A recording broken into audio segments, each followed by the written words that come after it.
I think it's time to get started. What do you all think? Let's rock and roll. Good. All right. Right.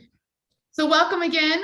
We are here to talk about measuring the impact of your ads with ease. And we have a great panelist here with us today, a panel of marketing and attribution folks, industry experts. We have Peter from Foursquare, James from Alembic, and Aslam from Media Hub.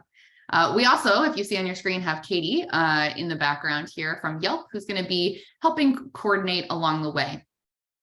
And before I turn it over to these amazing industry experts to tell us more about themselves and to share all of their secrets with us, I want to just do a quick introduction of myself.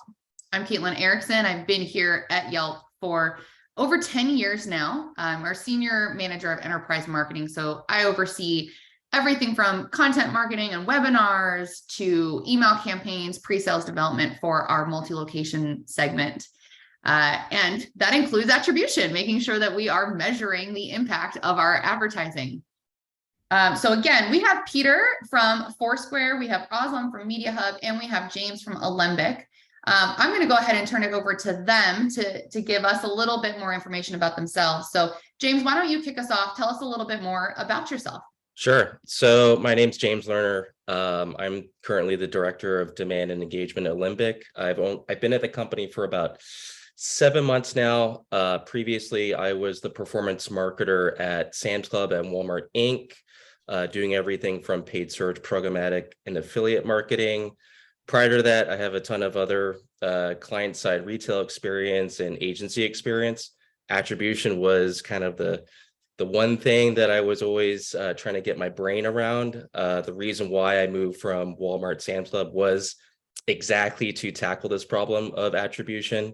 Our company basically does business intelligence. We're able to ingest Google Analytics, Adobe data, line that up with your social media, any TV, radio, podcasts, stuff that you're doing, and try to glean some fun insights out of that data for you. So that's my intro.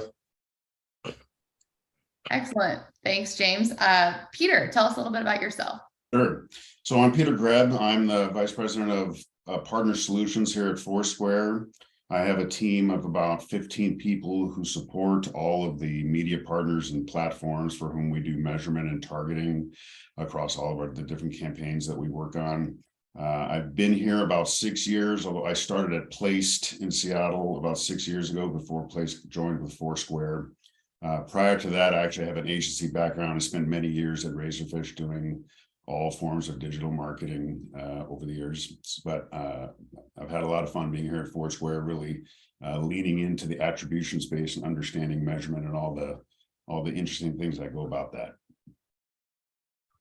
Excellent. Aslam, can you round us out and tell us a little bit about yourself? All right. Hi, guys. Aslam Yusuf, Senior Vice President of the Media Data Sciences Group at Media Hub.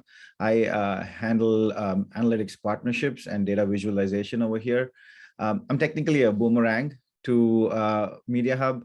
I used to work for them from 2010 to 2018. And in between, I joined LiveRamp. I got introduced into the world of attribution during my agency days, but I got more experience in a lot of solid hands-on work while I was at LiveRamp. So I was the lead data scientist for their advanced TV measurement product, and did a lot of fun stuff relating to linear TV and CTV measurement. A lot of focus was around TV video investment measurement. So that's my background, and now I'm back here at Media Hub. Love that. Excellent. Well, again, thank you all for joining us today. We're going to start here with Peter this time. Peter, tell us a little bit how important you feel attribution is to marketing. Sure. So, attribution is actually one of our biggest products. So for that reason, we certainly think it's important. But on another basis, if you measure something, the performance is going to improve, and then you will get more revenue from your marketing dollars. Another aspect is, marketing budgets are too big these days to not measure the business impact and to optimize those campaigns to the highest performing media placements, creative audiences, et cetera. And so from that standpoint, it's really important, if you're not taking advantage of that, to make the most of your dollars. One last little thing that I'll add here is that a lot of conversions happen organically, and you want to understand which of your ads and media placements, et cetera, are actually driving lift or incremental conversions that you would not have received otherwise without showing an ad to them. And so there's a lot of things that are important. These are three of the things that I would highlight, and I'm looking forward to hearing what the other two panelists have had to say. Thanks, Peter. Yeah. Aslam, let's go over to you. Tell us about how important you feel attribution is to marketing. Yeah, hi. I completely agree with Peter. I think it's really important to know what your marketing channels are providing in terms of how they're contributing to your overall goals and objectives. Not knowing what your channels and how they're working together and how they're contributing to your revenue or bottom line would be a grave mistake in this day and age with all the data and technology that we have. Purely speaking from a multi-touch attribution perspective, right? Your consumer journey is not a single touch to measure channels in silo. I'm just talking about, companies and businesses who are looking at marketing channels as individual silos. Again, the consumer journey doesn't happen that way. So it's best to mimic what the consumer journey looks like when you get into measurement as well. So looking at a holistic picture of how different marketing channels are contributing to your overall goals and what the synergies between different touch points are is very important. Excellent. And James, can you round us out? Yeah, sure. So I totally agree with Peter and Aslam. We wouldn't be here if we didn't already have an interest in attribution and marketing. So my big whole spiel of how important it is, it doesn't matter how big or small your media budgets are. You want to know how you're spending every dollar that you have, if that dollar is going to the right channels, based on different touch points with your customer. There could be some diamonds in the rough. There could be a small direct mail piece that actually does really, really well for you. Everything from that to, small social media post, or even a giant brand campaign, that might have some incremental lift to your business. So knowing where your dollars are going, knowing where you can place bets, and obviously, replicating those same channels, that same type of mix is also super important, and obviously challenging that mix as well. That's how important attribution is to your business. Excellent. Thank you for sharing, all of you. We'll dive right into our next question, and Aslam, we'll start with you this time. Mm-hmm. What are the biggest challenges you see clients face in successfully and meaningfully building an attribution model to measure the success of advertising? I think to begin with, right, it goes back to embracing change. A lot of marketers are measuring, their media in a certain way, and they don't want to necessarily change how things are being measured. And I think moving away from that mindset is the first and most important thing. And then I'm trying to understand what attribution can really actually provide us. And James brought up a really good point. What are those channels that are contributing above and beyond? Like, where is our incremental impact coming from? Which channels are yielding more incremental returns than some of the other channels? Trying to understand that is very key.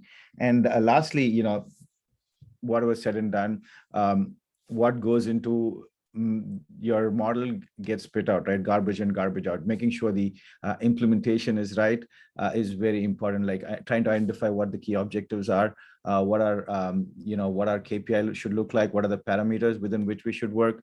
All of those go into trying to successfully implement attribution. Excellent. Thank you. James, let's kick it over to you. Sure.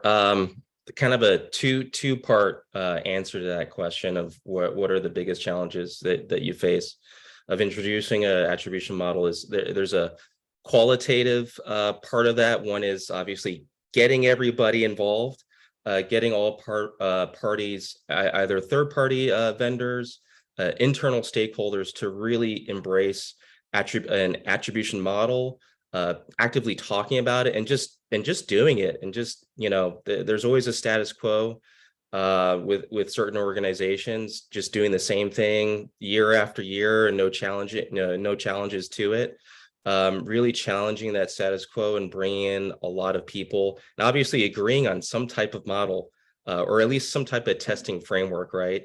And then I would say kind of the quantitative standpoint is you're going to have inherent biases. You're going to look at one metric that might have dictated your marketing model already. Let's say it's impression based, right? There's going to be certain channels that do really, really well with impressions. Could be direct mail, display, CTVs,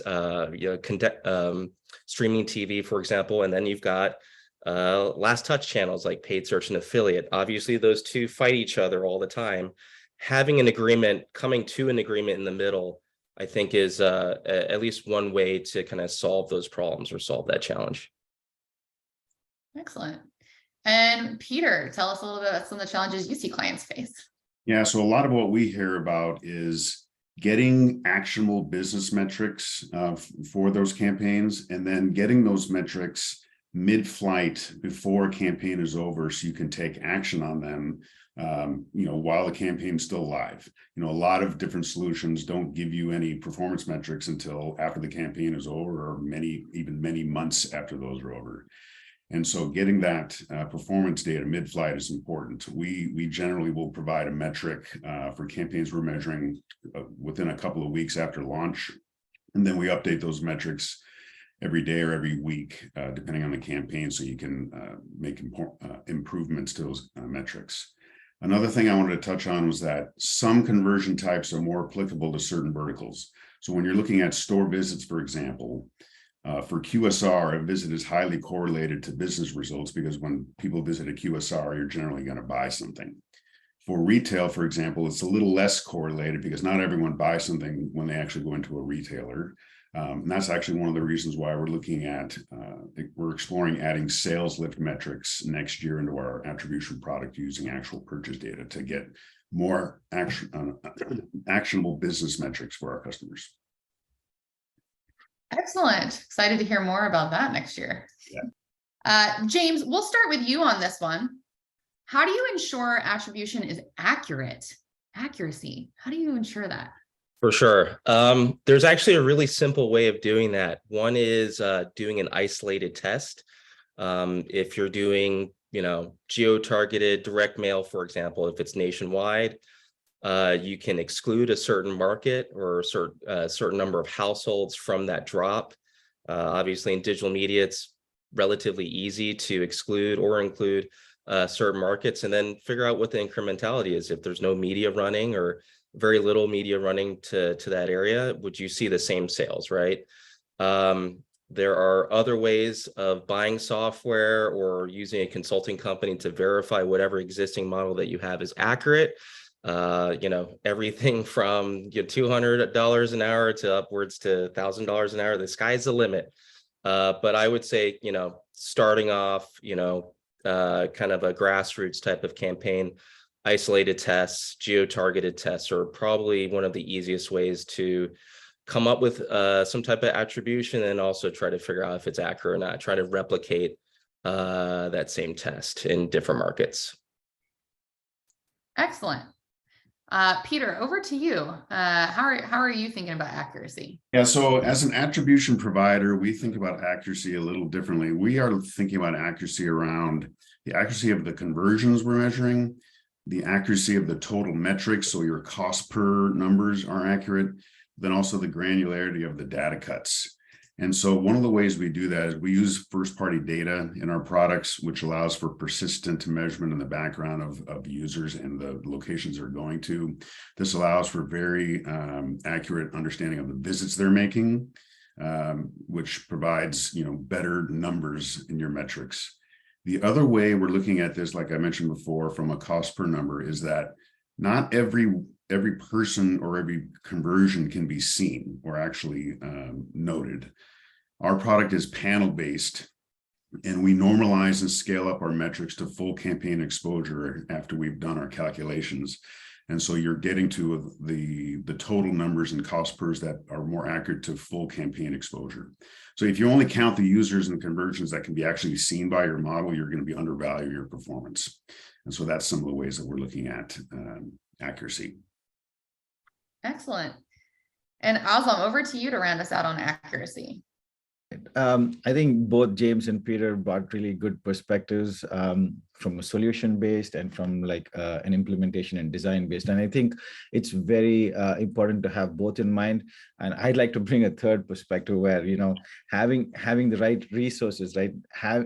Having a data scientist or an analyst that understands what goes into building an attribution model or building creating a test design, right, is very important. As a marketer, if you are very savvy with it, yes, great. Otherwise, having somebody who could help you get these parameters set right is very important, because you know, per James's suggestion, going after doing a geo test, you know, you need to make sure like you choose the right markets that are similar in size. What are the parameters of exposed versus unexposed? Defining all those is very important. And alternatively, if you want to go on a solution-based design, right, like something like what Foursquare offers, you need to understand what kind of solution they're providing, what really goes into the model that they are building, what are the data sets that they're using. So understanding it from a people perspective, right, having the right resources to help you navigate through it. And at Media Hub, we do a lot of this for our clients as well, trying to pick an attribution partner for them, right? And in most cases, clients, we have, at least from Media Hub perspective or an agency perspective, where we have a lot of exposure towards with different different solution providers, and we work with a lot of them, so we understand what are the pluses and minuses of each of the solutions. And we've internally built like a toolkit that gives you a you know, comparative study about different vendors in the market. You know, somebody who could help you in that way also is a great way to make sure that things are getting accurate, right? So getting somebody who understands how all of this works is, I think, is what I would pinpoint on getting things accurate. Excellent. Accuracy is always top of mind when we're thinking about numbers. So appreciate all of the perspectives. Thank you. Jumping into the next question, Peter, let's start with you on this one. What are some of the creative solutions you've tried in building an attribution model? You know, what's worked, what hasn't? Yeah, one of the more interesting things that I've really seen here after being here is that, you know, you can measure your media placements, you can measure your creative, but where I've seen a lot of interesting things is actually measuring your audience performance and breaking your audience into different cohorts. For example, retargeting your best customers is a very common tactic.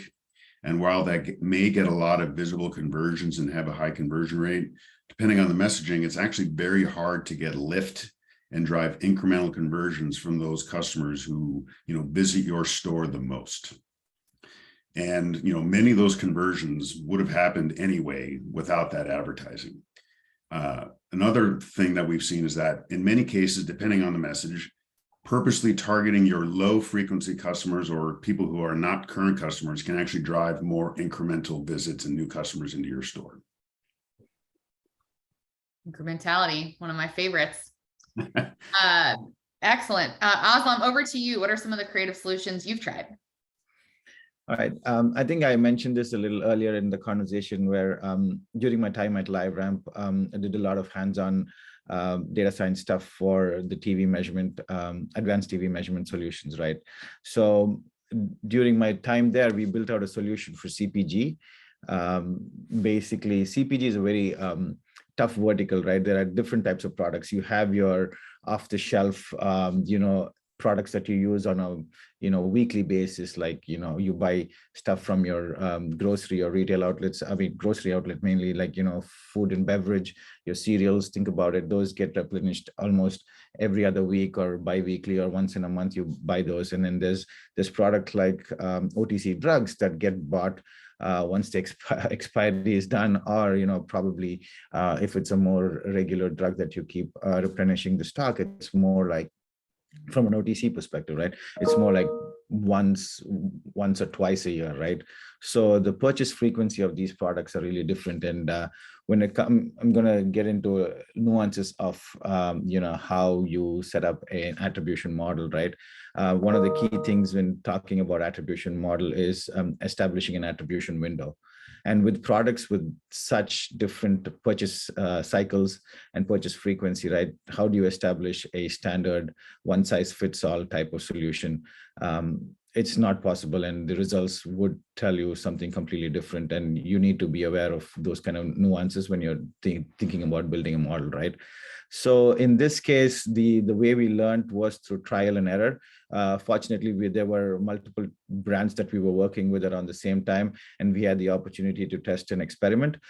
So based on what we learned and based on the different product types and the purchase frequency and purchase behavior, we were able to categorize them into like 3 tiers and establish attribution windows based on those tiers. And there's multiple creative ways we've built measurement solutions for this, but this is one of the things that we recently I worked on at during my time at LiveRamp.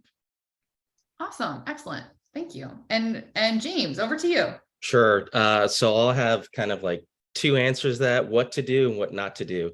So what to do is, if you have some type of loyalty program or you want to start a loyalty program, every loyalty program is going to have some type of membership ID or a loyalty ID. There's a lot of different vendors that are able to ingest that information, obviously encrypt it, like LiveRamp. Kind of the stuff that I was doing at Sam's Club was very similar to that. So taking your loyalty ID, running it against a bunch of different publishers, could be a Google from a last click perspective, could be a Criteo from a display perspective, doing retargeting, and then trying to figure out, is there incremental lift from doing that type of media. I'll get into what not to do is, don't make fake numbers. My previous experience at Sears Holding Corporation, which is, I guess, now insolvent because we were using some fake numbers, was we had this idea, or the marketing executive staff had this idea of where if somebody was using our mobile app, which was linked to Shop Your Way, which is a loyalty program that Sears was running, you do a lot of research on your mobile app, doing comparison shopping for, let's say, a Samsung refrigerator. You would convert later on, either in store or on the desktop website.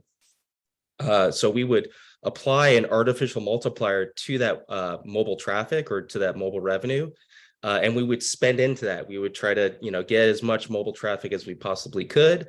Obviously, that model did not work. And that is an example of what you shouldn't do, is make up fake numbers. Excellent, thanks, James. Yeah, no problem. All right. So this time we'll start off with you, Aslam.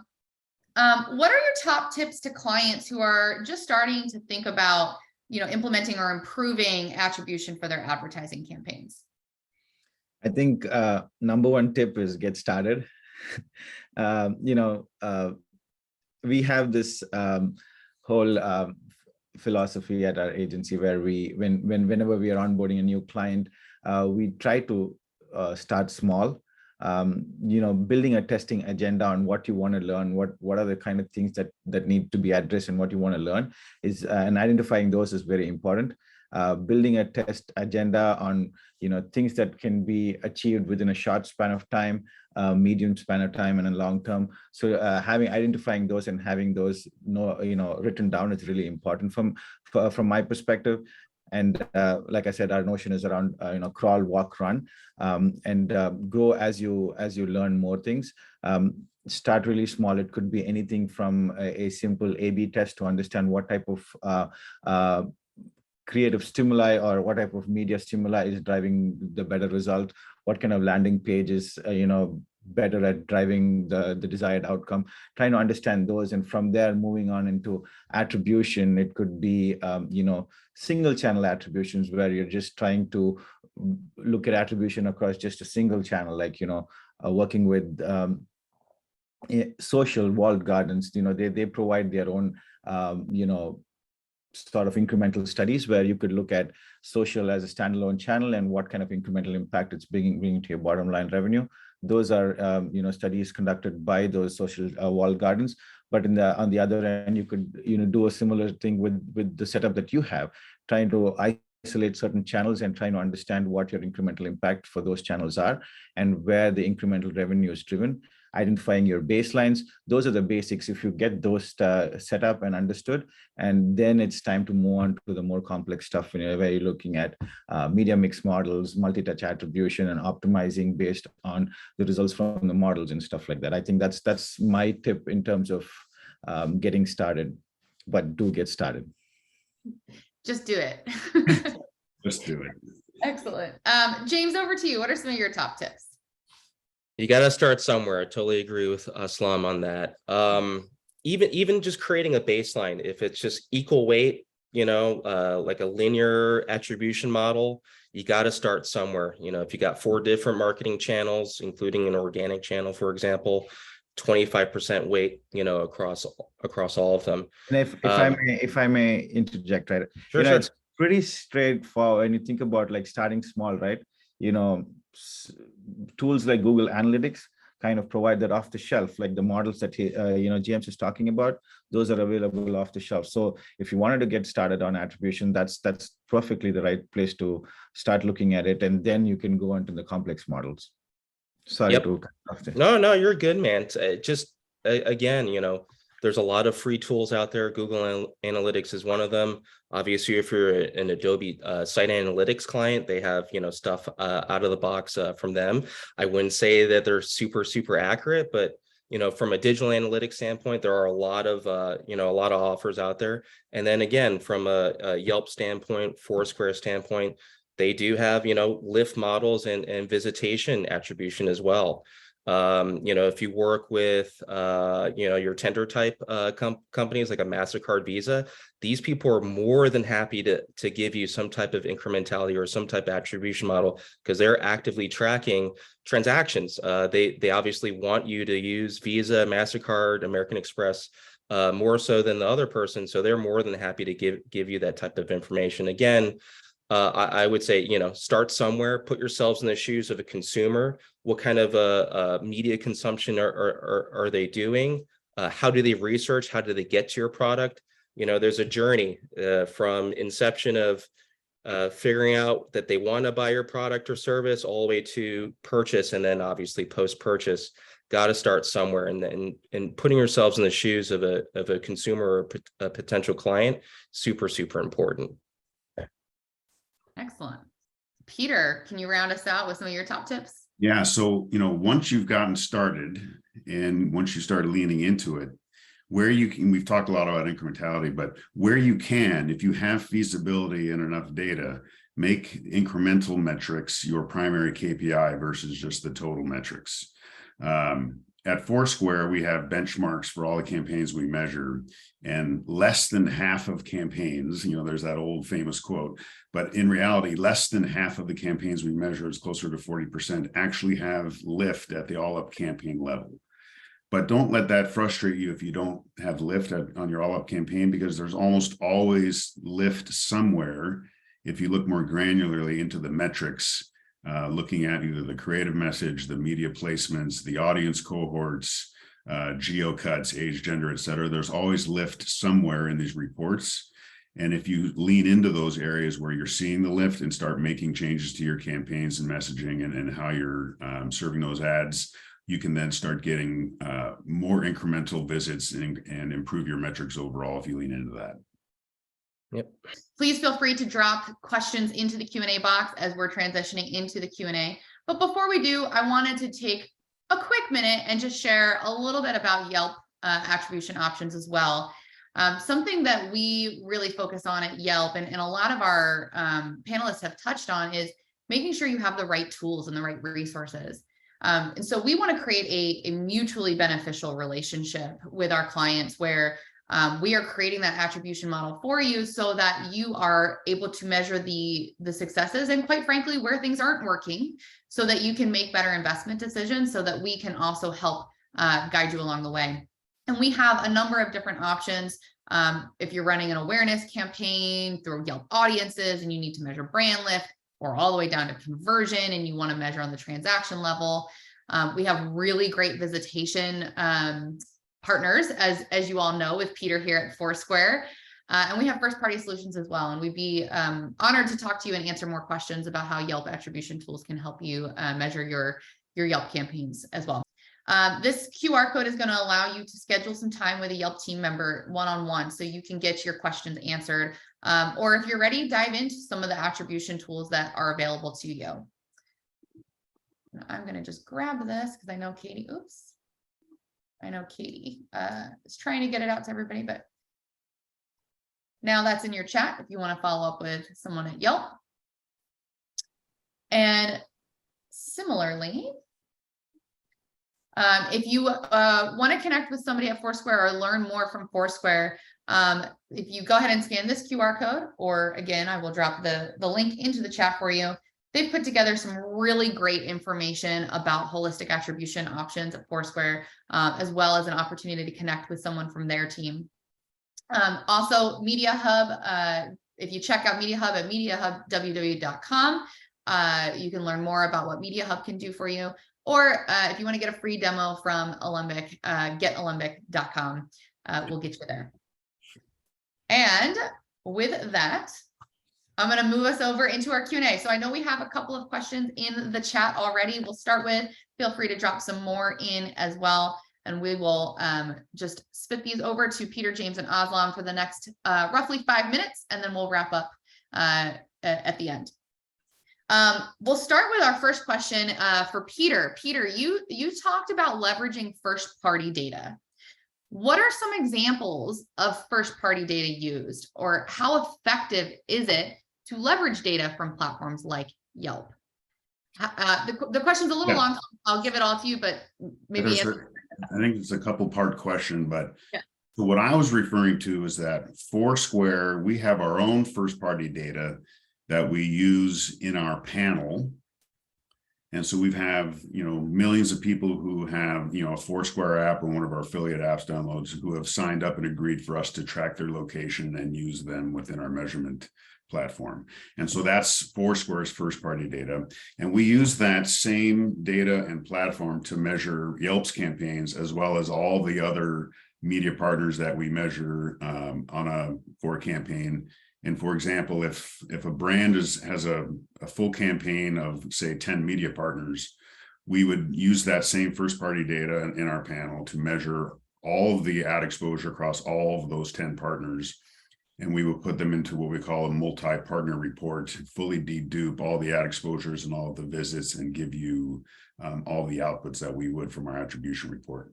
Now, from the other question was around, I think, Yelp, you have your own first-party data of Yelp users, that you have some of your own measurement solutions. I can't speak to that necessarily. I don't know if you can, Caitlin, but a lot of the media partners who have their own first-party data, they have some of their own measurement solutions they can provide, but they typically only provide it for their own media exposures. They can't apply those to other partners. Obviously, then it wouldn't be their own media exposure, if that makes sense. Yep, exactly. And as not the technical expert on the call, I'm going to defer all of the details of our first-party solutions to our experts. And so I'd encourage anybody wanting a little bit more information on Yelp's first-party data to connect with our team to get into the nitty-gritty of that. But thanks, Peter. We also have a question about different verticals. And I know we touched on that. I think, Aslam, you touched on that a little bit earlier around different attribution windows. But based on your experience, are there better channels for certain verticals versus others in terms of the ROI that you're seeing?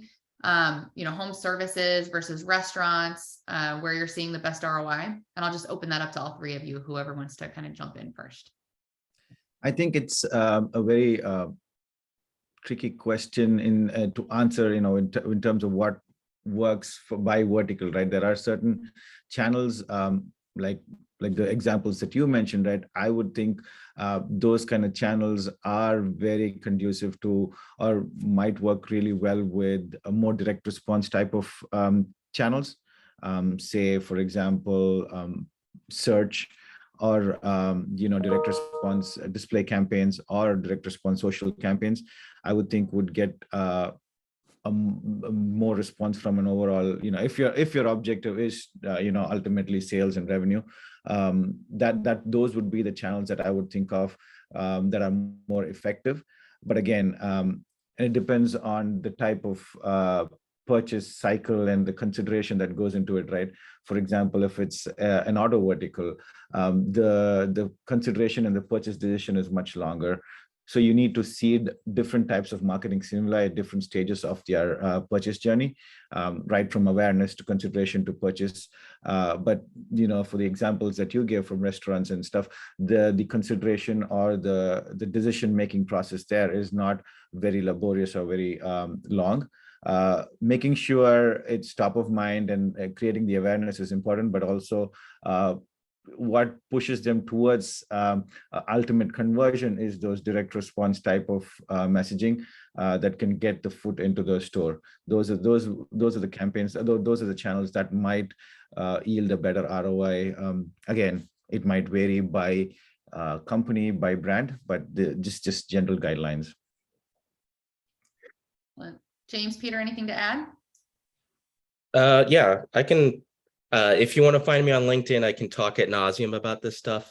But specifically, I love the car kind of automotive example. For example, at Sam's Club, we had 90 different categories, everything from mattresses to tires to groceries. It's going to be really dependent on what the consumer's intent is. So for example, for tires at Sam's Club, you would have never known that Sam's Club, or if you weren't a member or even an existing member from a couple different surveys that we did internally, that Sam's Club sold tires like Costco. We rotate them. We also sell batteries as well. So knowing that fact of people just didn't know that we sold tires, trying to basically put our brand in front of people that were either looking for tires or comparison shopping tire prices, or if somebody already knew what tires that went on their, whatever, 2005 Toyota Camry, knowing specifically what size, what brand that they wanted, we could either use paid search to either show up against a TireRack.com, and show off our prices there, or even before they started their tire purchase journey, if they're just trying to figure out, do they want an all-season tire? Do they want more of a performance tire? They're going to go to like a Consumer Reports type of content publisher, for example, or a US ranking.com type of website, either putting a placement there saying, hey, Sam's Club sells tires too, or even from Yelp's perspective. A lot of people, funny enough, are looking for a tire installer on Yelp.com or using the Yelp app. We had a lot of success adding Sam's Club placements there. A lot of people didn't know that Sam's Club sold tires, and we got a lot of traction. And I got to a point where the tire merchant at Sam's Club nationwide was like, whatever you're doing, James, please stop it, because I am running out of tires to sell. So I think that was a pretty successful campaign. But at the same time, is really understanding your vertical in the beginning, I think, is super important. Awesome.